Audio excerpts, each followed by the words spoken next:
Students, आज का हम लोगों का टॉपिक है एक्सक्रीशन का। एक्सक्रीशन का सबसे पहले हमारे पास डेफिनेशन या मेंशन हुई है, इसको हम लोग देख लेते हैं। और ये क्वेश्चन हमारे पास रीजनिंग क्वेश्चंस के लिए इंपॉर्टेंट कहला सकता है, ठीक है ना। और बाकी इसमें से एमसीक्यूज आ सकते हैं। जो चीज़ इसमें हाईलाइट हुई है एमसीक्यूज के लिए इंपॉर्टेंट है, एग्जामिनर में हमेशा इसमें से एमसीक्यूज वगैरह देता है। तो सबसे पहले हमारे पास एक्सक्रीशन क्या होती है, हमारे पास क्या होता है कि हमारे पास एक जो चीज़ होती है, हमारे पास जैसे कोई वेस्ट हो गया तो हमें वो वेस्ट हमें जब बॉडी से निकालना होता है तो हम उस प्रोसेस को क्या कहते हैं, एक्सक्रीशन कहते हैं, ठीक है ना। मतलब जो चीज़ हमारे पास एक लिमिट में चाहिए होती है, फिर उसको हम अपनी बॉडी में से निकालने लग जाते हैं, तो उस प्रोसेस को हम क्या कहते हैं, एक्सक्रीशन था, जो कि हमारे पास होम्योस्टैसिस एक्टिविटी के लिए बहुत ज़्यादा इंपॉर्टेंट होता है। तो बैलेंस रखने के लिए, हर चीज़ को कंट्रोल करने के लिए, ठीक है ना। यही चीज़ हमारे पास यहाँ भी मेंशन हुई है कि ऑस्मोटिक प्रेशर को भी ये बैलेंस करता है इनऑर्गेनिक आयंस और वाटर वगैरह को भी, ठीक है ना। मेंटेन एसिड बेस बैलेंस और इन दी बॉडी, ठीक है ना।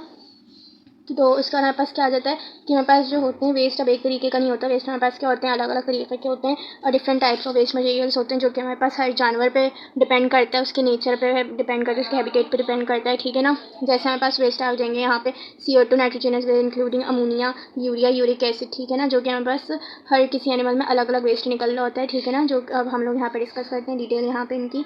तो जैसे हमारे पास excretory products in relation to habitat, अब हमारे पास जो एक प्रोडक्ट जो होते हैं क्रिएटिव प्रोडक्ट, वो हमारे पास हैबिटेट के हिसाब से होते हैं कि कौन सा एनिमल जहाँ रहेगा उसी हिसाब से अपने वो एक्सक्रीशन करेगा, ठीक है ना।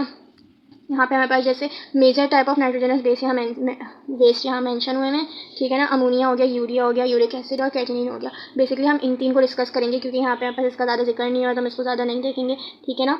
तो हमारे पास क्या होता है, वेस्ट जो होते हैं हमारी बॉडी में, ठीक है ना, वो हमारे पास डिपेंड करते हैं हमारे पास नेचर ऑफ फूड पर डिपेंड करते हैं और हैबिटेट के ऊपर डिपेंड करते हैं। जैसे कि हमारे पास हेर्बिवोरस होते हैं जो कि हमारे पास ग्रास वगैरह खाते हैं, ठीक है ना। तो वो क्या करते हैं कि हमारे पास इनमें इतना यूरिया एक्सक्रीट नहीं हो रहा होता जितना हमारे पास कार्निवोरस में हो रहा होता है, ठीक है ना। क्योंकि कार्निवोरस क्या खाते हैं, गोश्त खाते हैं, तो उनके पास क्या होता है, प्रोटीन होता है। प्रोटीन हमारे पास फैट्स में टूटता है और क्या करते हैं, वो जितना ज़्यादा प्रोटीन और फैट्स होगा उस हिसाब से वो लोग नाइट्रोजन को एक्सक्रीट करेंगे, कार्निवोरस, ठीक है ना।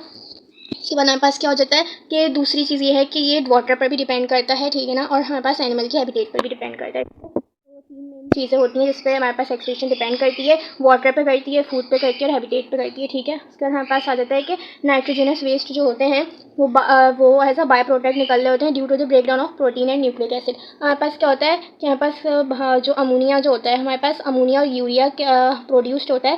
कैसे प्रोड्यूस होता है ammonia urea, by the breaking और डाउन ऑफ द प्रोटीन, ठीक है ना। प्रोटीन क्या होता है, हमारे पास अमाइनो एसिड होते हैं। अब प्रोटीन हमारे पास अमाइनो एसिड में टूटता है, अमाइनो एसिड अमोनिया में टूटता है और अमोनिया यूरिया में टूटता है, ठीक है ना। उसके बाद हमारे पास क्या हो जाता है, जब प्रोटीन और amino acid then amino and urea, ठीक है ना, अमोनिया और यूरिया, सही है। उसके हमारे पास क्या होता है, यूरिक एसिड जो होता है हमारे पास फॉर्म होता है by the breaking down of the nucleic acid, ठीक है। हमारे पास अब आप याद रखिएगा कि अमोनिया और यूरिया प्रोटीन से बनता है, ठीक है, और यूरिक एसिड किससे बनता है, breaking down of the nucleic acid से, सही है ना। उसके बाद हमारे पास आ जाता है कि ये जो न्यूक्लिक एसिड होते हैं बेसिकली ये हमारे पास क्या कंटेन करते हैं, तीन चीज़ें कंटेन करते हैं, ठीक है ना।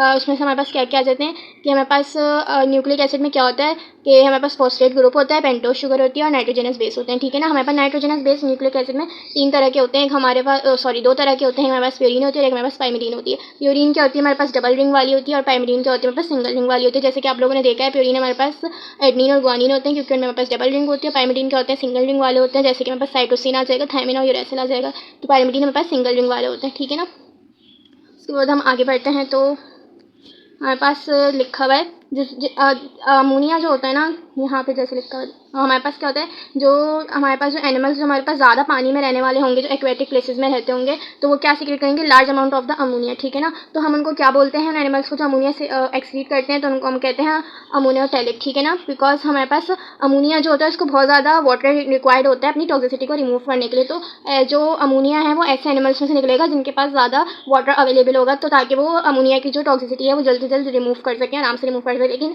दूसरे हाथ पे जो हमारे पास है टेरेस्ट्रियल जो एनिमल्स होते हैं वो हमारे पास क्या सीक्रेट करेंगे, यूरिया, ठीक है ना। और उन एनिमल्स को क्या कहते हैं, जो यूरिया एक्सक्रीट करते हैं उनको कहते हैं यूरियोटैलिक। क्योंकि हमारे पास क्या होता है, टेरेस्ट्रियल एनिमल्स ऐसे एनिमल्स होते हैं जो कि हमारे पास जहाँ पे पानी की अवेलेबिलिटी कम होती है, तो ऐसे एनिमल्स में हमारे पास क्या एक्सक्रीट हो रहा होता है, यूरिया एक्सक्रीट हो रहा होता है, ठीक है ना।